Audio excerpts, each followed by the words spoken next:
Assalamu alaikum, brothers and sisters. Peace be with you all. Today's video is going to be kind of different because it is not going to be rhyming, it's not a poetry, it's not scripted. I just decided to make this video to share with you guys who I am, where I come from, what got me to Islam, why I became a Muslim, and why am I making the dawah videos that I'm making. So, to start, I'm originally from Russia. My family came to America when I was 9 years old. And my mom is Christian and my dad is Jewish. My stepdad, but he raised me. He's Jewish.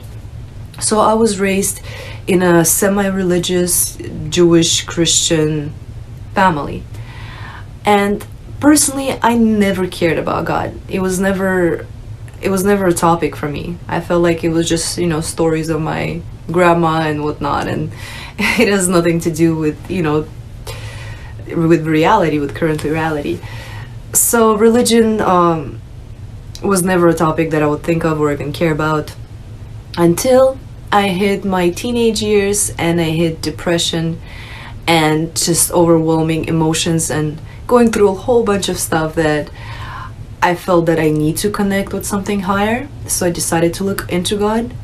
And when I started reading the Bible, it was like, for the first page, for example, it said that, God created the world in 6 days, and on the seventh day he rested and got refreshed. To me, it was just, it didn't make sense. I was like, God rested, refreshed? Like, no, it was not feeling right. I felt like these are human qualities. In my mind, I felt like God is something, he's our creator, he's something bigger, doesn't need no rest, he doesn't need none of that. So I saw the flaws in the Bible. So I figured, you know what, I was right. It is the tales of the ancients, nobody cares about it, forget it. But maybe it is not Christianity, maybe I'm just looking to a wrong religion, maybe I should look into Buddhism. And so I started looking into Buddhism and concept of Tao, which was actually very interesting, but there was also things that threw me off because Buddhism is not it's not a religion, okay? You could be, a Buddhist Christian, you could be an atheist Christian. Like, Buddhist is just kind of a way of life, I guess. So there was no connection with God for me. So that was also put aside. So after Buddhism, the next thing I looked into was actually Hinduism. I figured they're very ancient religion, they know what's going on. Maybe I should be meditating Kundalini and just those kind of things. So I looked into Hinduism, but as soon as I hit the whole monkey god, four hands god incarnate, all of that, it was just done. I was like, I can't follow this, I cannot. Buddhism is not really religion. Hinduism is to me, it was nonsensical because of their descriptions of God, and Christianity just didn't make any sense either because I saw so much contradictions and mistakes from my point of view, from my kind of an inner belief in God. So what I looked into after that was polytheism. I was like, you know what, maybe religions of even more ancient people are right. Maybe the whole statue worshipping thing is a thing. Maybe they're just spirits that created this universe, and if we have these statues, that's how we connect with them. So it was a funny story because at that time I actually decided to go and buy a statue. Yes, I went to the store. It's called Psychic Eye. It's some kind of a new age store, and I walk in there and I'm like, I want to buy a statue of God, do you have any? And as I said that, I realized how dumb I sound and how the guy's gonna kick me out of here. But instead he looks at me, he's like, yes we do, which one would you like? And the whole situation was just so hilarious for me. I'm like, what am I doing? I'm thinking to myself, I'm here to buy a statue of God Almighty, and the guy's like, yeah, sure. Yeah, it's a normal thing. needless to say, I didn't buy anything. I went home, I was like, you know what, this is the end. I no longer believe in religion. It's all nonsense. I'm crazy, and this gotta stop. And this is how I became an atheist. I decided that there is no God, there's none of this is true, it's just I'm wasting my time. And that led me to some of the darkest ages of my life. I mean, not caring led me to really not care. I started drinking, I was partying, was into criminal activity, doing a lot of bad stuff just because I felt the only way I could get in trouble if I'll get caught, and I'm not gonna get caught. Those deeds though, everything that I was doing, eventually it made me feel miserable. It made me feel like there's just nothing out there, life is pointless. You know, I could do all this evil stuff and I could get a whole bunch of money doing it, but I don't feel happy. I don't feel complete. I don't feel my life is worth anything. And I got seriously depressed. Like, I had a concept in my mind that I knew, okay, if there is God, this is how he should be, you know. He cannot be a human, he cannot be something that eats and sleeps, he cannot have like 2 arms, 3 arms, or be blue, green, whatever. Like, it has to be something out there because I could feel it. I didn't have knowledge of it. You know, the closest thing I knew to God was Christianity, and that just was not cutting it. But I didn't know what it is. And I remember one time, me and my girlfriends, we were actually at a bar, and there was a group of guys standing there, and I could hear the conversation, and I've noticed one of the guys' name was Islam. His name was Islam. And I'm trying to listen kind of to what they're talking about because we're just all standing outside and I could hear them. And I hear one of them saying that, yeah, there's this religion. Like, I could hear them talking about Islam. I'm not sure even how their conversation about that started, but what I got out of it, that Islam is a religion. And up until then, I used to think Islam is like some city in the Middle East where like these crazy terrorist people are from. I never even considered it a religion. Like, from the religions I was reading about, Islam just never came up. So for me, I was like, man, I don't even know anything about it. Like, somebody mentioned it and I didn't feel like I could, you know, even go talk to them and say, you know what, I know what you're talking about. And anyway, it just got stuck in my head. So a few days later, I was actually at work and their conversation kind of popped up into my mind again. And I was like, you know what? Since I already know about all of these other worldviews, I want to kind of top it off. And I want to make sure I know everything about, you know, everything in my mind. So I Googled Islam, found out that their book, they actually have a book, and it's the Quran, and decided to read it. So the first thing I read was beginning of Surah Baqarah, second chapter. And actually in my last video about the Quran, the quotes that come up in the beginning of the video, these were actually the same quotes that I read, the same page that I read. And it was talking about how, you know, this message is for those who believe in one God, who believe in the unseen. And it was something about that message. And in the end, where I stopped reading, it said that basically those who do believe in prophets and do believe in the unseen and do believe in God and all of these things, those are the successful. And at that time, I can't even describe what happened. As I was reading it, I started having tears floating out of my eyes. Like, my body started shaking. I started crying. In my brain, I was like, oh my God, this is it. Like, I didn't read nothing else. I have no concept of what Islam is. I just read that first page and it was like a light bulb in my brain. It was just amazing for me. I could not stop myself from crying. Something happened inside my heart and my mind that I just couldn't stop. And I was at work. I had to leave the office, say, you know, tell them that something serious happened. I have to be outside for a few moments. I went outside and I just cried. Go back in there, Google how to become a Muslim. And it said, you know, you have to read the Shahada. And I, in the English letters, I actually read the Shahada right then and there without having no info on anything else. I just felt like this is what I was looking for, and this is what I was missing. And that's how I became instantly a Muslim, not realizing then yet that it's just beginning of this whole story of what happens after. So I become a Muslim, and I know nothing about praying, covering. I don't know any Muslims. It's just, for me, it was like, just like I was Christian back then. Now I know I'm not a Christian, I'm a Muslim. I didn't know I have to follow and actually do anything. I didn't know I have to pray 5 times a day. I didn't know nothing at all.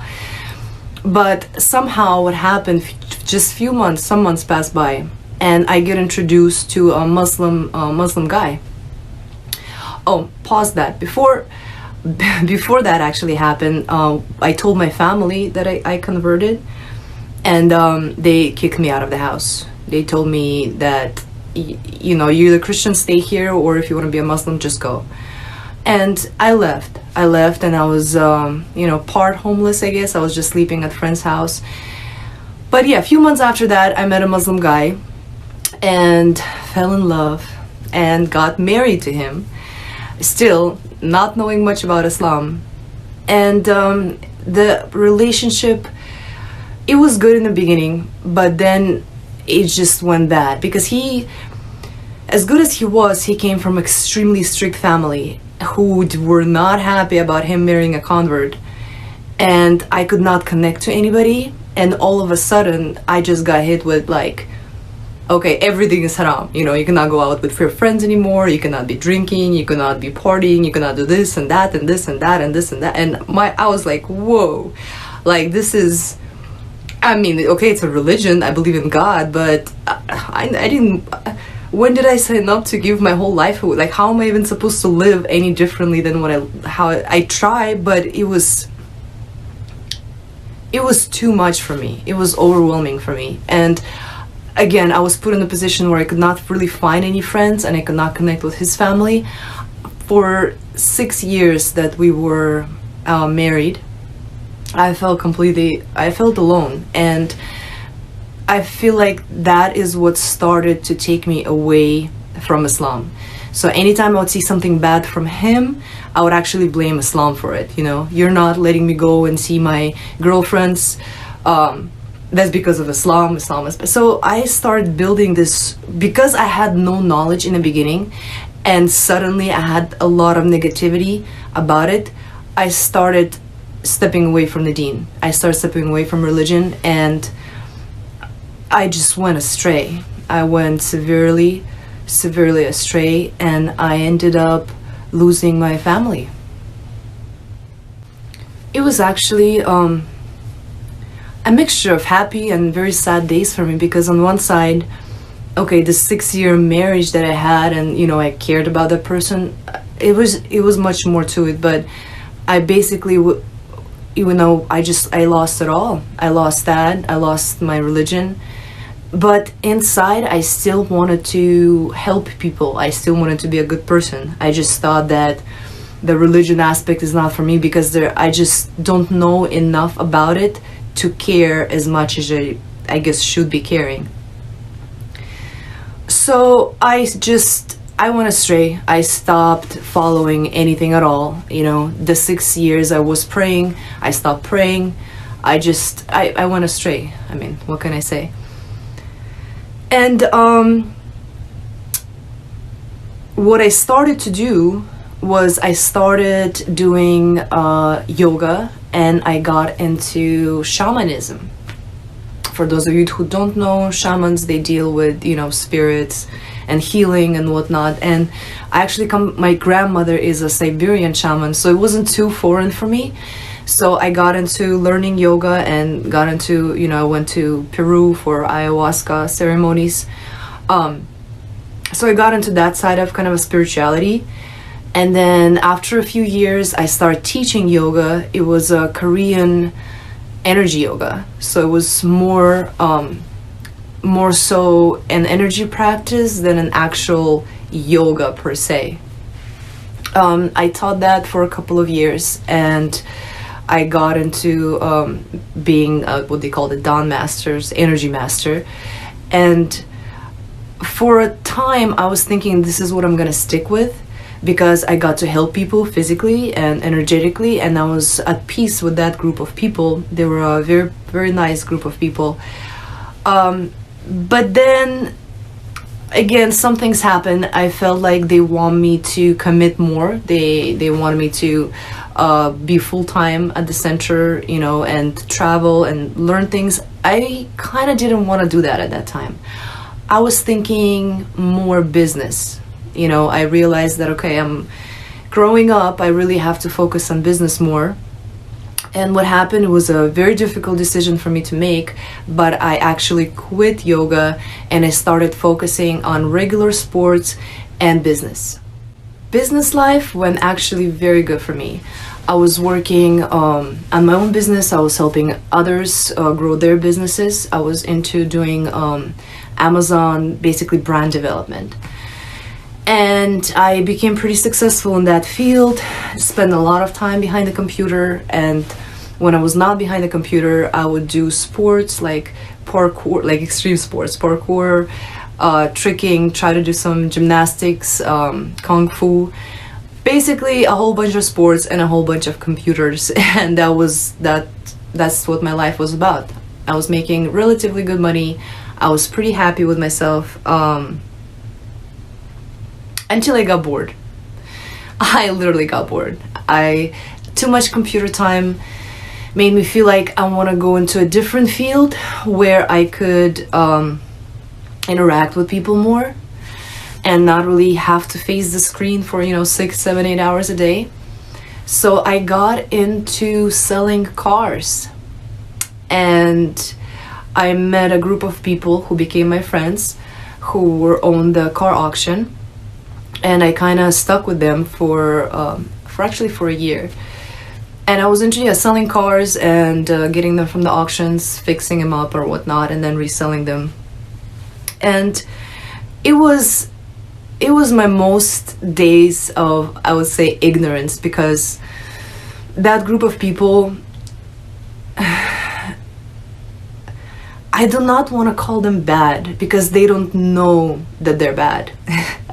I don't know how else to describe it. They were nice to their own, but very cruel to outsiders. And not only I would, party with them, and again, there would be criminal stuff and drugs involved. Like, we got robbed. Like, it was just some insane times, We got into, fist fight with some tweakers, and one of them had a knife, and then again, like I said, 2 robberies. It was just crazy, and it got to a point where they were telling me, they're like, you're too nice, you're not gonna survive this, you have to be more tough, you have to be more mean. And so they literally started to teach me how to hate people. They would say, if somebody says this, don't reply nicely, reply with basically something like F off, They would literally give me instructions on how to be mean. Like, it just came to a ridiculous point. It is at that time when I started thinking about Islam again. I just realized that I went way off any good path, or any relatively good path. Like, I realized that not only what I'm doing is horrible, the future that I'm gonna have is also gonna be horrible because of all the stuff I was doing, and everything has consequences,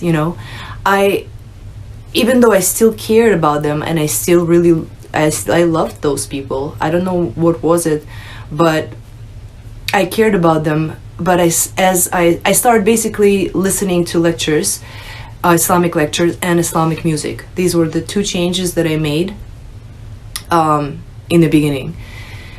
And the more I would listen to them, the more I felt like I stopped belonging with that group.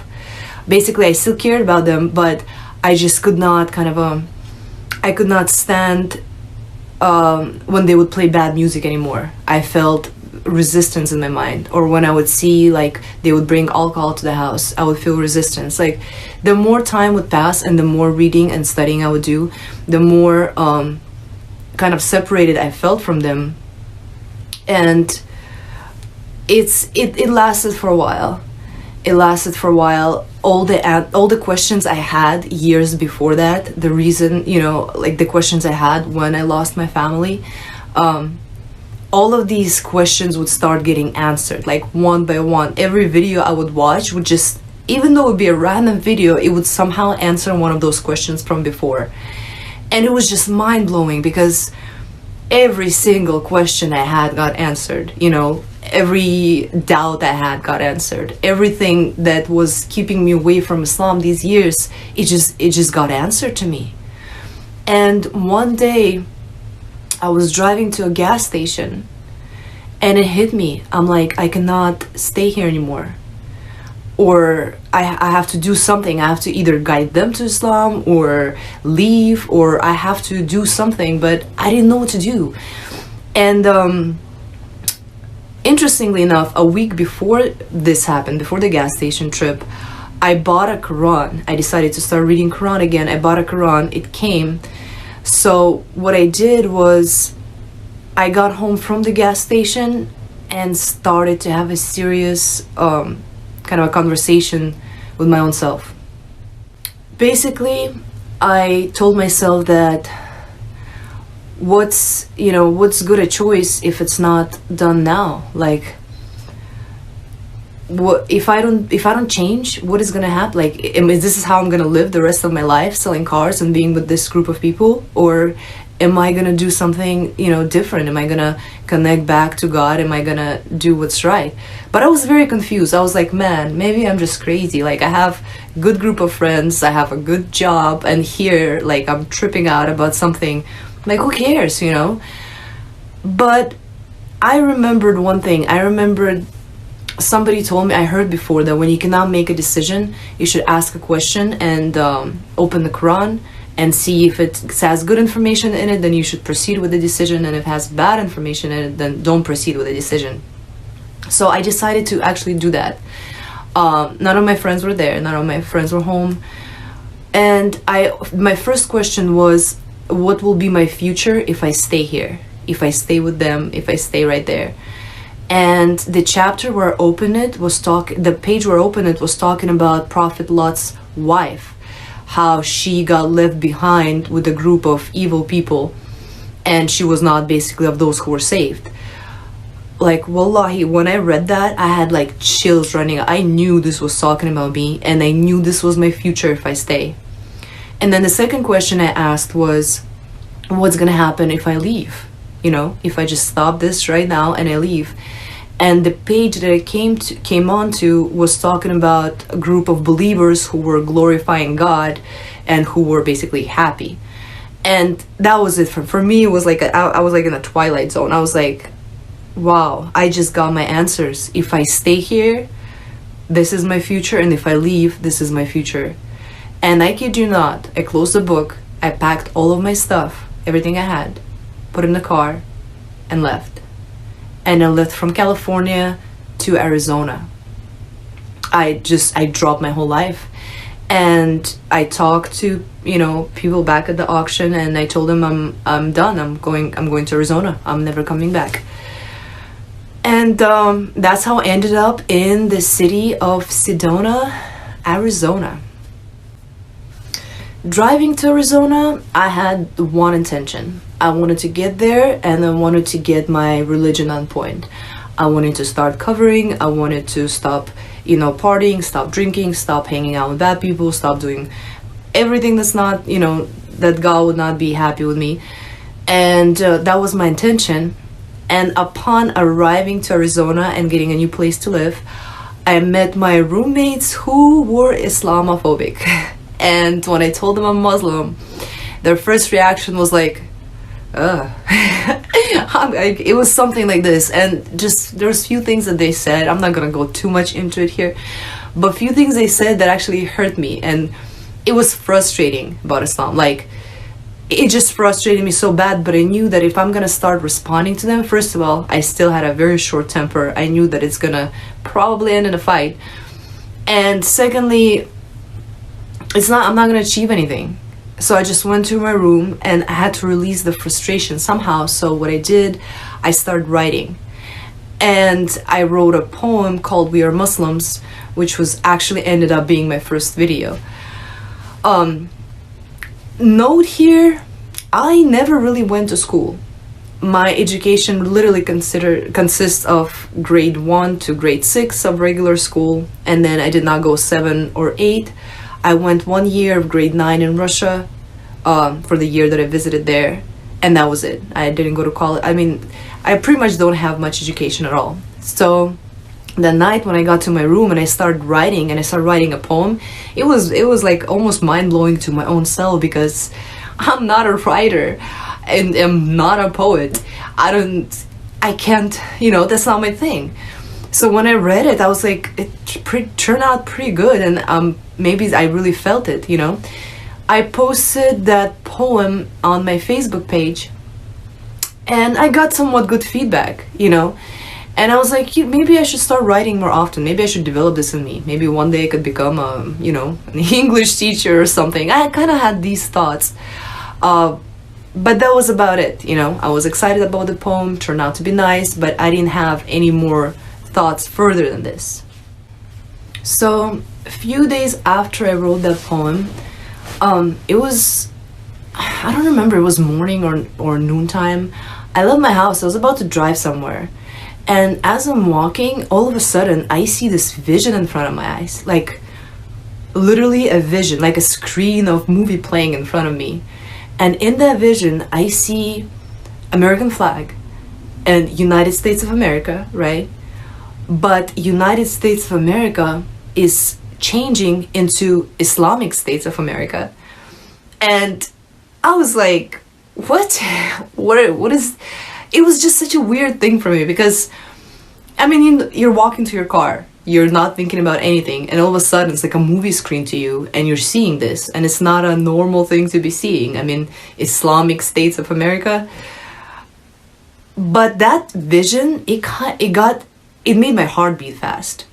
I felt like, man, maybe this is a sign that I should get into dawah, that I should help people see Islam from how I see it, because it's really an amazing thing. It helped me and cured me so many times throughout my life. And I got very excited about the vision. I was like, you know what, maybe this is it. I'm gonna start doing dawah. I'm gonna start calling people to Islam, maybe help a lot of Americans, and this is what I should do. So I told my Muslim friend about this vision, and I was super excited. I was like, yo, I saw this vision. It's gonna be, great. Let's do something, let's help people in America find Deen and all that. And his reaction, though supportive, it wasn't as enthusiastic as mine was. He told me pretty much simply that you have no idea what you're getting yourself into, and there's just so much of politics stuff that you don't know, and even though it's great and I support you, but yeah, give it some thought. His reaction kind of brought me back to earth. I was like, okay, I saw something, it's over, like I'll just study Deen by myself, and whatever God guides me to, he guides me to. And this vision was just nothing. I basically scrubbed it over, like brushed it off, and kind of forgot about it for about 2 days, until I had a near-death experience. So my near-death experience happened about a couple of days after the whole conversation with my friend. And what happened was, I was driving on a highway, and the speed limit there was 75 miles an hour, and my car comes to an incline, and I'm driving and I'm realizing the car is gaining speed, so I want to press brakes to slow the car down, and I press my brakes and the brakes do not work. Yes, I am flooring them 100% to the floor and nothing is happening, and because the car is on the incline, it starts to gain speed. So I'm terrified. my brain starts processing this information, realizing that this is it. This is how most likely I'm gonna die. I'm panicking and there's cars around me. So I'm like honking, you know, turning on my emergency lights so people get out of my way. And I'm looking at my speedometer and it goes like 75, 80, 85, 90, and it starts going past 90 when I'm realizing that I'm gonna die. And what do? So my first thought was I have to call my mom. I pick up my phone. At that point, I just pick up my phone because I know that I'm done. There's nothing I could do. I want to call her. My phone has no signal. So I put down my phone and I start praying. And I start asking God that if this is my time, please take me painlessly.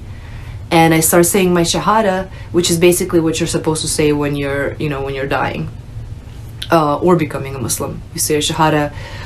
So I said my shahada and I was like, God, if this is it, I'm ready to go, you know, take me. I don't want to feel pain. I'm done. And because I knew that if I try to press emergency brakes, like the car might spinning, I didn't want to hit anybody else. So my plan was to just to throw myself off the road because there was like a big ditch in there. And because of the speed I was going, which was way past 90 at that point, I knew there's no chance of survival. So I say that and I asked God to basically save me. I said, if you take me, I'm ready. But if you do save me, I promise that I'm gonna spend the rest of my life on your path.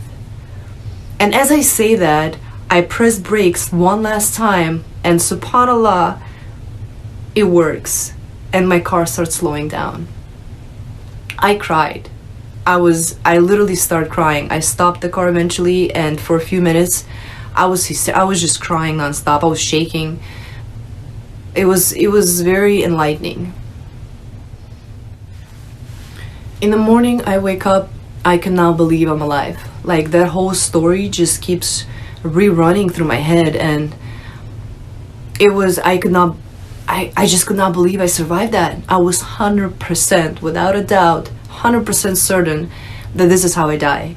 Like when you're going 95 plus an hour and you're flooring your brakes and nothing is happening, you know you're not coming out of there in one piece. I was sure I was gonna die, but I didn't. But that promise that I made, it was like so sharp in the morning in my mind, and I knew that I have to keep that promise. I promised God that if He saves me, I'm going to spend the rest of my life on His cause. And I knew I had to keep that promise. So the next morning, I had no more doubt about my vision, and I had no more doubt about what I'm supposed to be doing.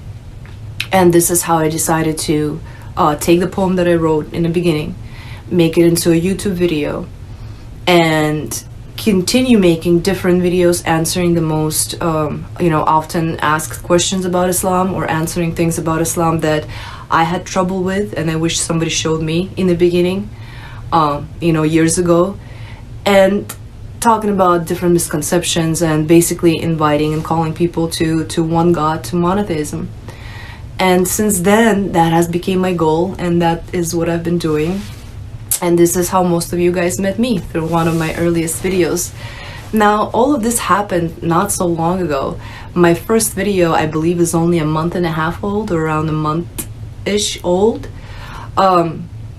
So it's still beginning of my journey, but this is how I got here. This is why I got here, and I'm looking forward to completing my promise to God.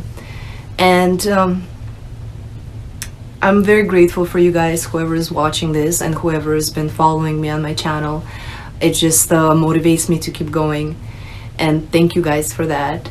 And I hope you enjoyed today's video, and I hope you kind of know more about me and feel understand me more, I guess. And I look forward to seeing you guys in my next videos. Thank you very much for listening. Assalamu alaikum, and have a great day.